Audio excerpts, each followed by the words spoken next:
Hello à tous, c'est Louisa, vous regardez Midi Expert, le visio live où des experts te donnent leurs conseils pour que tu puisses réussir ton insertion professionnelle.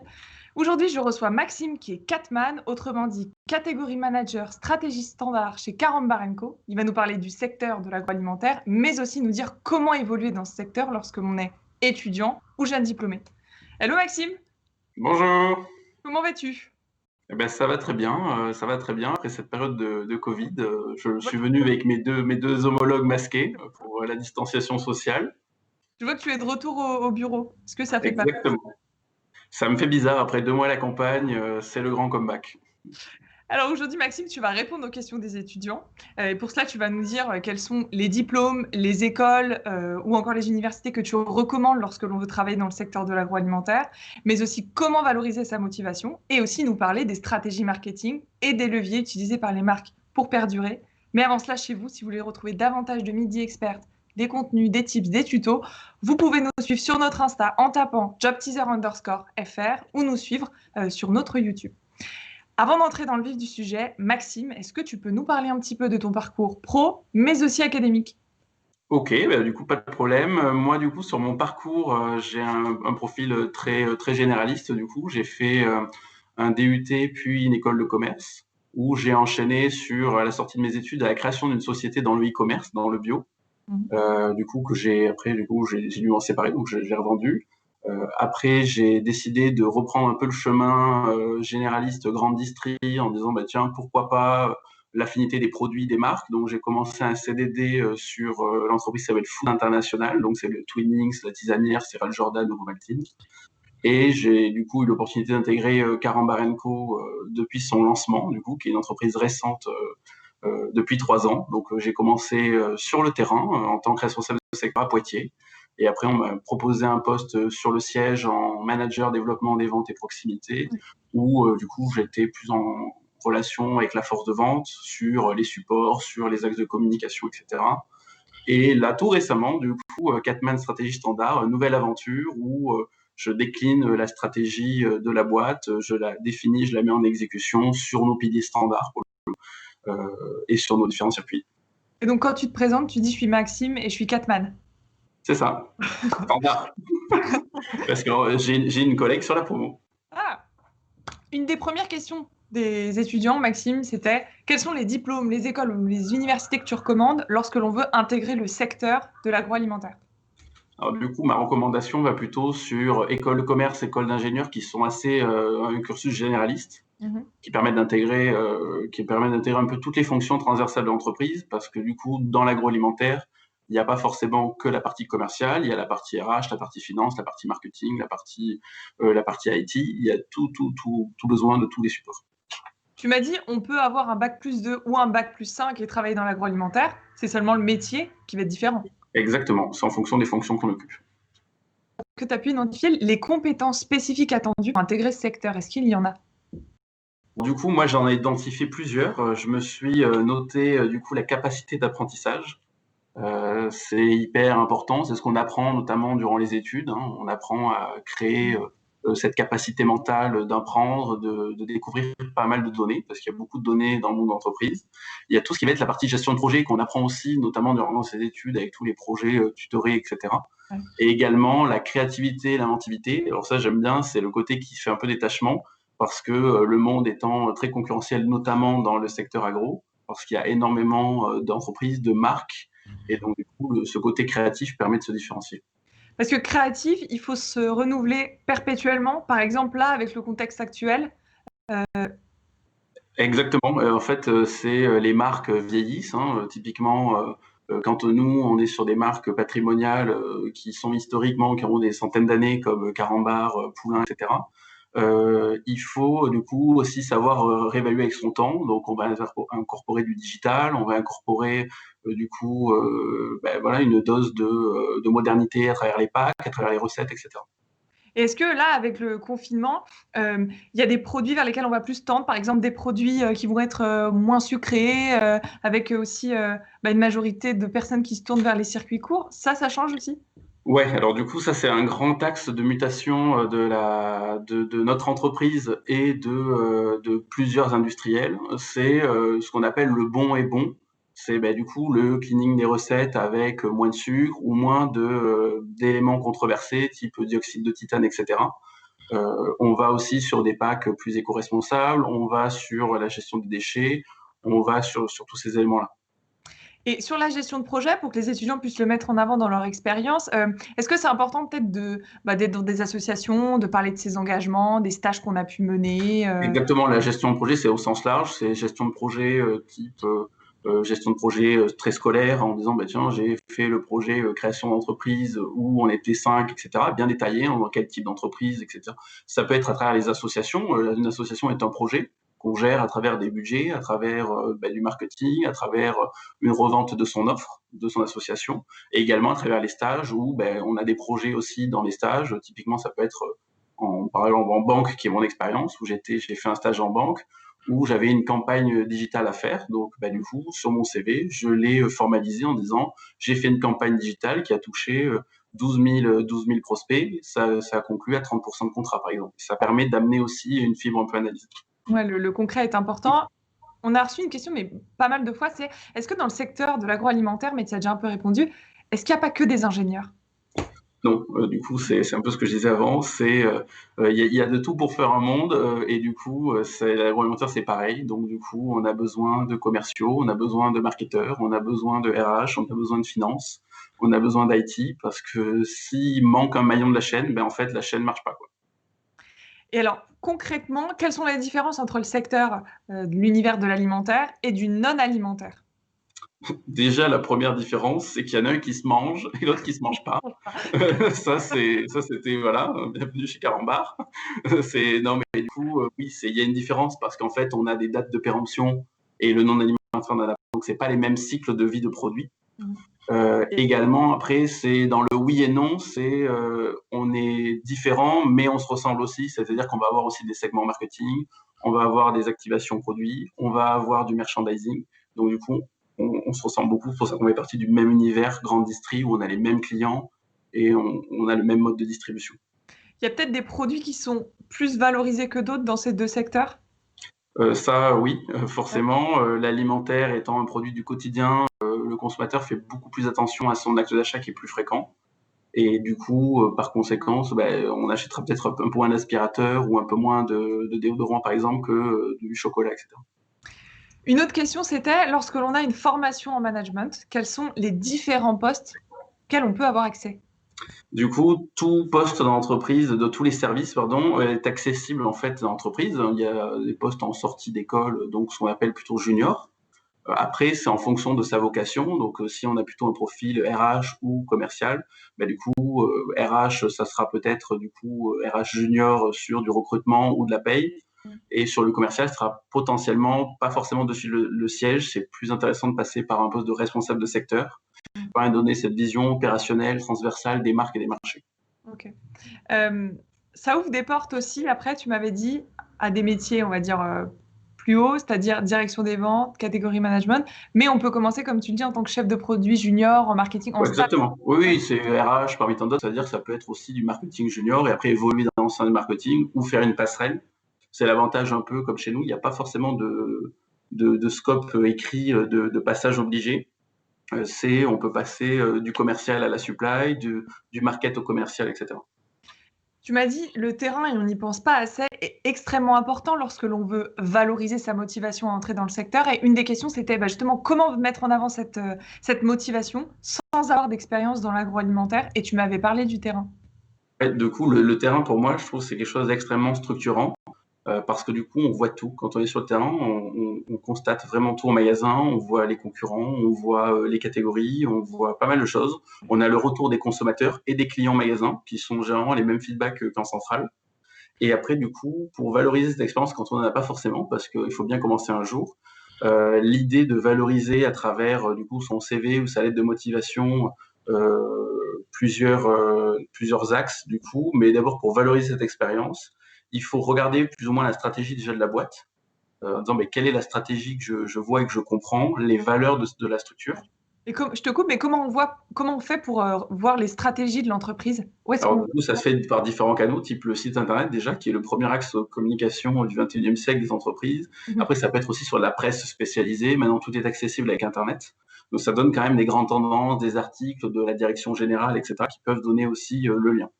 Ouais. On peut avoir tout ce qui va être la connaissance produit. Donc, typiquement, agroalimentaire dit produit. Il faut connaître aussi un petit peu les produits avant de passer à un point pour valoriser un peu ce qu'on connaît des produits. Hein. Si on arrive en disant, bah, je connais pas, mais j'essaye, l'idée, c'est toujours de se renseigner. Donc, c'est peut-être faire un tour en magasin, faire un tour sur différentes plateformes pour voir les produits, les avantages, la différence aussi par rapport à la concurrence. Et le troisième point, du coup, c'est échanger, partager avec des collaborateurs. Je Mhm. trouve qu'aujourd'hui, on a la chance, il y a un super réseau qui s'appelle LinkedIn. Et l'idée, c'est de pouvoir partager. On peut, en 2 clics, être accessible à n'importe quel collaborateur de n'importe quel métier d'entreprise et d'avoir cette notion un peu de connecter, de poser 2, 3 questions avant son entretien. Tu disais, il faut se rendre en magasin, regarder comment sont nos produits. Qu'est-ce qu'il faut regarder exactement? Parce que là, si je suis dans un rayon, effectivement, je vois beaucoup de produits. Quel est l'œil que je dois adopter pour justement comprendre l'entreprise, la stratégie? Est-ce qu'il y a des choses particulières?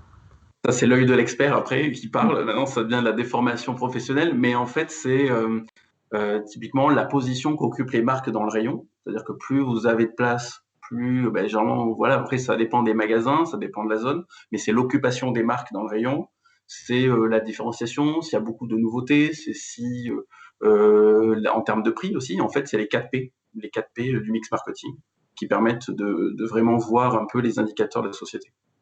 Tu peux nous rappeler les 4 P? Je retourne Alors, avec vous, mais c'est Alors prix. du coup, il y a le produit. Donc le premier, c'est l'offre, c'est le produit. Hein. Donc quels sont les produits? Typiquement, Carambar Caramel, par exemple, on le voit, donc il est bien présent. Donc c'est aussi la présence, du coup, donc l'assortiment. Vous allez avoir la place, donc la place qu'il occupe. Donc va être la part de linéaire, s'il est en zone chaude, pas en zone chaude, etc. Il va y avoir la promotion, qui va être un des leviers. Donc c'est un produit soit en standard, soit en format promo. Et il y a le prix, après, du coup, qui est le dernier indicateur. Et je fais un petit crochet, mais tu m'as parlé de Safari Shopper. Alors, c'est quoi un Safari Shopper? Ouais, alors un Safari Shopper, c'est le terme pour dire se rendre en magasin. C'est un terme peut-être, c'est un mon propre terme, mais c'est d'aller faire son propre safari, mais en magasin. Et du coup, de faire différents magasins, différentes enseignes. Et alors, quand on a identifié le métier qui nous intéresse, quelle est la meilleure façon de postuler? Est-ce que tu as des recommandations particulières sur le CV ou la lettre de motivation? Ouais, alors du coup, moi, pour le coup, j'ai fait un peu de recrutement. Je suis pas un grand fan de la lettre de motivation. Je trouve que ça apporte pas grand-chose. Soit il faut qu'elle soit vraiment différente, soit faut pas en faire. C'est peut-être mieux. Mais par contre, le CV est un sacré atout. L'idée est vraiment déjà de bien comprendre son projet professionnel et qui sont en cohérence. C'est-à-dire que bah, du coup, si vous ciblez l'agroalimentaire, bah, du coup, qu'est-ce que vous ciblez dans l'agroalimentaire? Est-ce que vous ciblez le frais, le surgelé, l'épicerie, le sucré, le salé? Pour vraiment vous diriger déjà vers un segment et après, du coup, construire à travers la vision de votre futur poste ce CV. C'est-à-dire qu'il va falloir structurer et ce que je disais, valoriser les expériences. Mhm. Typiquement, gestion de projet en stage, les projets scolaires, etc. Et le deuxième, donc en fait, structurer et valoriser. Ouais. Je reviens juste sur la En lettre de... cohérence par rapport au projet professionnel. Ouais. Tu m'as dit, je lis pas trop les lettres de motivation, ou alors il faut qu'elles soient différentes. Qu'est-ce que tu entends par différentes? C'est-à-dire qu'il faut qu'elle soit beaucoup plus adaptée à l'entreprise, que ça soit structurant avec un élément de différenciation ou peut-être un claim un peu novateur en disant ben voilà, j'ai étudié, je suis allé voir en magasin, je dis n'importe quoi, par exemple, je suis allé voir en magasin pour Carambar Ouais. et en fait, j'ai vu, ben moi je pense que lancer tel inno, si je postule au marketing, et lancer tel inno pourrait faire le buzz parce que je vois autour de dans mon entourage familial ou de mes amis, c'est un produit qui fonctionne, c'est un goût qui performe et peut-être se renseigner sur 3, 4 études et montrer vraiment qu'il y a une démarche de recherche personnalisée. Donc, il faut être différent sur le fond et aussi sur la forme ou le fond? Exactement. Alors la forme, on va pas dire le contraire. Nous, on est spécialistes de la forme. Une petite blague, par exemple, chez nous, ça fait Ah toujours rire. Donc on est les rois de la blague. Donc une petite blague dans la lettre de motivation et hop, c'est parti, on la met en papillote. Est-ce que ça, c'est une question en entretien? Il faut absolument connaître une blague carambar pour être recruté. Chez nous, c'est obligatoire. Moi, j'en ai une super. J'ai été recruté de j'arrive plus à parler. Où les héros font-ils leurs courses? Et je vous donne la réponse en mille, au supermarché. Bah écoute, je la garde si jamais Voilà. au besoin. Je reviens juste aussi sur une chose. Là, on parlait de la meilleure façon de postuler, CV, lettre de motivation. Donc, tu nous as dit bien construire en fonction de la mission, mais aussi valoriser. Valoriser, ça passe aussi par le sourcing, c'est-à-dire donner des chiffres, être quantitatif et mettre ça en valeur. Exactement. C'est donner des chiffres en disant, ben, par exemple, j'ai géré un budget de 30 000 euros, j'ai géré un budget dans mon association de 60 000 euros, ou on a gagné, on a une trésorerie excédente de 25 000 euros, etc. C'est valoriser toutes les actions. Toutes les actions sont importantes en disant, j'ai fait du phoning pour démarcher, pour faire du 4L Trophy, par exemple, des sponsors. Tout est intéressant en entreprise parce qu'on retrouve les projets similaires en entreprise. Pour parler plus précisément de l'agroalimentaire, on le disait, c'est un domaine tellement vaste. Il y a eu des questions sur les spécificités du marketing dans le secteur de l'agroalimentaire. Alors, les spécificités du marketing en agro, en fait, c'est sans marketing, il n'y a pas d'agro et vice-versa, pas forcément. Mais en fait, c'est que l'agro a besoin du marketing. Donc, le marketing sur l'agro est très abouti. En fait, il est extrêmement structurant et formateur. C'est-à-dire qu'on va étudier les études de marché, les études consommateurs, créer des panels, créer des tests, créer des packs, parce qu'en fait, on a besoin de se sourcer perpétuellement. Mhm. Et ça va être à travers différents leviers, du coup. Il y a une concurrence qui est forte aussi. C'est pour ça que le marketing. Ouais, du coup, bah, pareil, hein, faut être différent. Ce qu'on disait, dans la créativité, bah, il faut être aussi différent. Le marketing a ce rôle-là. C'est-à-dire que bah, du coup, à travers le lancement d'innovations, on va sortir des innovations bah, du coup, qui se collent un petit peu au core business ou qui sont extrêmement différentes sur des niches ou des nouveaux marchés. Typiquement, on est les premiers à avoir lancé le bonbon bio. Donc, du coup, ça n'existait pas. Tout le monde pouvait crier à l'aberration, mais ça fonctionne. Du coup, c'est un énorme succès. Du coup, ben voilà, le marketing a travaillé dessus. On a lancé, pareil, un poulain au lait végétal. Fallait y penser. Ouais. Donc, du coup, ça permet de créer de différents produits, différentes offres qui vont permettre de gagner aussi de l'offre, de la part de linéaire, etc. Et il y a après toute la partie activation. Et quels sont les leviers utilisés par les marques pour perdurer dans ce secteur de Alors, l'agroalimentaire? les leviers, c'est plutôt classique. C'est ben, par l'offre, du coup. Il va falloir se différencier par rapport à une offre. Il y a le levier de la promotion. Donc, on retrouve un peu les 4 P. Hein. Ouais. Il y a après tout ce qui va être merchandising, où est-ce qu'on positionne, etc. Donc, tout ce qui est le trade marketing. Et après, tout ce qui est activation. Donc là, ça peut être par différents leviers, type active shelf, médias, partenariats, etc. Et tu peux nous parler un petit peu de cette question de médias, c'est-à-dire un média, une cible, un média, un produit, ça se passe comment? Et alors du coup, chaque média a sa cible. Donc la télé est le média qui ratisse très large, hein, du coup, en fonction de l'audience, mais il permet maintenant, on peut affiner le ciblage avec une granularité assez précise. Il y a le digital qui permet, alors là, encore plus de cibler. Là, vraiment, on peut aller toucher vraiment une typologie de foyer type Facebook. On peut vraiment choisir sa cible. Et après, il y a le partenariat qui permet de toucher aussi une catégorie de consommateurs. Typiquement, on est en partenariat avec la FFF, donc du coup, ça permet de toucher vraiment la cible des familles. Et j'imagine que les stratégies dépendent aussi si on gère une marque ou 13 marques. Si tu travailles avec des jeunes diplômés, des étudiants, est-ce que si par exemple il y a 13 marques dans le groupe, et ben, un étudiant ou un jeune diplômé, en tout cas un nouvel arrivant, peut gérer autant de marques en étant supervisé? Alors du coup, oui et non. C'est-à-dire que sur la partie commerciale, oui, on gère toutes les marques. Mhm. Sur la partie marketing, non, parce que du coup, il faut rentrer dans une granularité beaucoup plus précise. Donc du coup, là, on va gérer une ou deux marques maximum. D'ici là, s'ils arrivent à faire leur place, il y a forcément la question de l'international qui entre en jeu. Est-ce que l'international est possible dans le domaine de l'agroalimentaire? Comment ça se passe? Tout est possible. Du coup, l'international, c'est possible. Est-ce que c'est facile? Pas forcément. Mhm. Il y a, la grosse tendance, c'est l'international. Donc, tout le monde veut partir, c'est la mode de voyager, etc. Par contre, après, il est plus structurant d'intégrer des grands groupes qui ont déjà un service internet assez conséquent, qui est assez dédié, assez structuré, avec des chefs de zone, etc. L'idée étant, si c'est votre choix professionnel à plus ou moins long terme, d'intégrer potentiellement une filiale française avec un poste, bah, du coup, chef de secteur remonté sur le siège et vendre lors de votre entretien que l'international vous intéresse et creuser ce point-là lors de l'entretien en disant si l'évolution est en interne ou en externe. Il y a des services, des filières qui sont plus propices à aller à l'international. Est-ce que, par exemple, pour le marketing, on a plus de chances que si on était dans l'IT, par exemple, ou pas du tout? Plutôt, généralement, c'est marketing commercial du coup, et le reste des fonctions est géré sur notre base, pour notre part. Parce que au sein du service international, en fait, à l'international, il y a d'autres métiers qu'on va, par exemple, pas retrouver en France. Exactement. Il va y avoir des chefs de zone, ça va être alors, du coup, je ne suis pas un expert de l'international, mais du coup, c'est des gens qui sont amenés à voyager énormément, qui vont avoir beaucoup plus d'interlocuteurs et qui vont traiter avec différents types de clients. Donc, tu recommandes vraiment d'en parler au RH ou à la RH. Ouais, d'être transparent et de vraiment évoquer le projet professionnel en disant voilà ce qui m'intéresse et du coup de dire ben, si l'international vous intéresse, comment vous faites, est-ce qu'il y a des opportunités ou pas, est-ce que vous préférez la mobilité interne, sachant que je connais déjà les produits en France et vos techniques.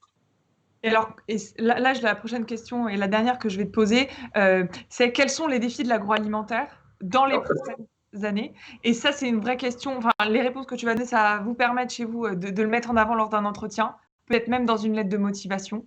Alors, est-ce que tu peux nous dire quels sont les défis, les prochains défis?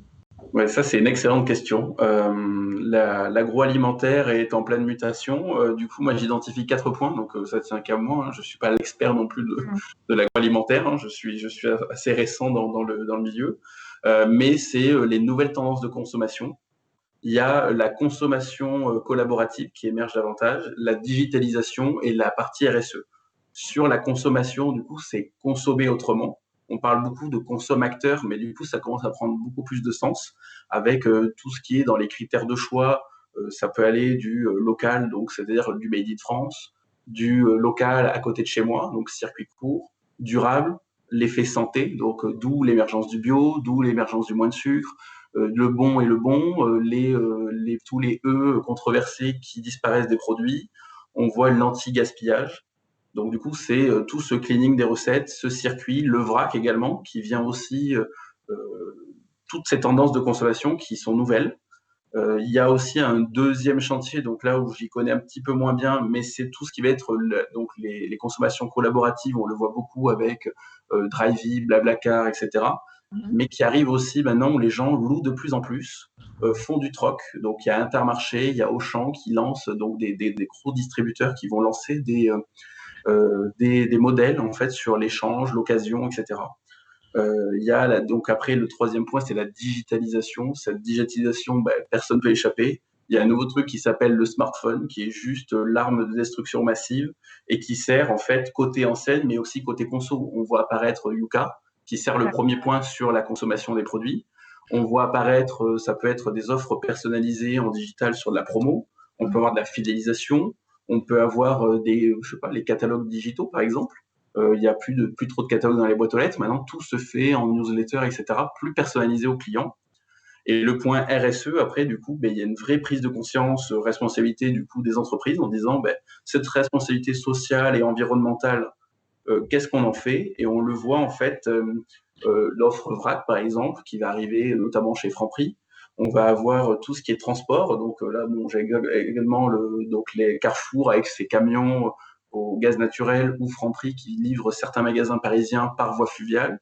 Il va y avoir tous les nouveaux bâtiments géoclimatiques où c'est conçu de manière du coup bioclimatique qui sont éco-conçus parce que la climatisation, le chauffage, etc. coûte extrêmement cher et pollue. Et après, il y a tout ce qu'on voit apparaître, les panneaux solaires notamment. Merci Maxime pour tes réponses. Je voudrais te poser une question plutôt au niveau du recrutement maintenant. Quand toi, tu nous as dit que tu avais fait un peu de recrutement, quels ont été les profils qui se sont différenciés? Qu'est-ce qui t'a fait aller vers un profil plus qu'un autre? Alors du coup, moi j'ai recruté des profils pour du coup le terrain, pour des postes en responsable de secteur proximité. Donc c'est les circuits de la proximité, donc c'est les petits magasins très urbains, Franprix, Monoprix, Carrefour City, etc. Mhm. L'idée c'est, je me fais une grille de priorisation en disant qu'est-ce que j'aimerais comme profil idéal. Mhm. Donc j'étais absolument pas dogmatique sur le sujet. Donc j'ai pris sur la première vague de recrutement un peu tous les profils. Mhm. En fait, les gens, vraiment un feeling, une expérience qui m'a plu, Ok. l'entretien. Et après, du coup, sur la deuxième vague, j'ai commencé à affiner avec au moins une expérience commerciale en vente. C'est-à-dire que ça pouvait être vente l'été dans une boulangerie ou ça pouvait être dans une association en disant j'étais responsable des partenariats. D'avoir cette action vente et d'avoir un peu le goût du Mhm. commerce. Ok. Et en entretien, est-ce que par exemple, il y a eu des bons candidats qui ont fait quelque chose auquel tu t'es pas attendu et qui pourrait être un bon conseil pour se différencier? Généralement, il y a les candidats préparés, pas préparés. C'est Ouais. toujours pareil, ça revient sur les techniques de vente préparés, pas préparés. Quand on se prépare, on fait 80% du circuit. Ouais. quand ils ont bien appris l'entreprise, quand ils ont connaissance un petit peu de nos produits, qui savent en discuter, c'est toujours plus agréable dans l'échange. Après, ce qui sont différenciés, bah, typiquement, j'ai eu le cas d'une blague carambar qui est arrivée, voilà, ou ceux qui racontent un peu des souvenirs d'enfance de produits. Enfin, toujours intéressant d'être vraiment dans l'échange. Je me pose à l'instant une question. Est-ce que si par exemple on n'aime pas les produits, enfin si on n'aime pas tous les produits, est-ce que c'est gênant? Si par exemple on n'aime pas du tout Carambar, est-ce que c'est gênant pour être recruté? C'est pas gênant. Comme tu le disais, on a un groupe, on a plusieurs marques. Hein. Ça va de Créma, Carambar, à Lutti, à Poulain, donc plein de marques. Tout le monde mange pas de tout. Hein. Donc après, ça devient compliqué quand on n'aime pas les bonbons, par exemple, parce que Oui. nous, les bureaux sont remplis de bonbons.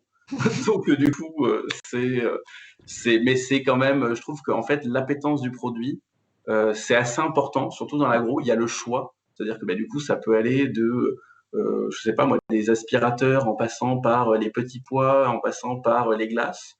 Et du coup, c'est les produits du quotidien. Donc, je pense qu'il faut aimer les produits du quotidien avec lesquels on travaille au quotidien. Parce que du coup, c'est un vrai plaisir de venir travailler tous les jours.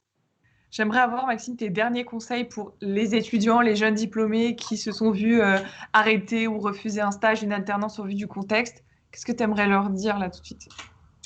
Je sais que le contexte n'est pas facile. Il y a beaucoup d'entreprises qui ont dû repousser des stages ou bloquer des alternances.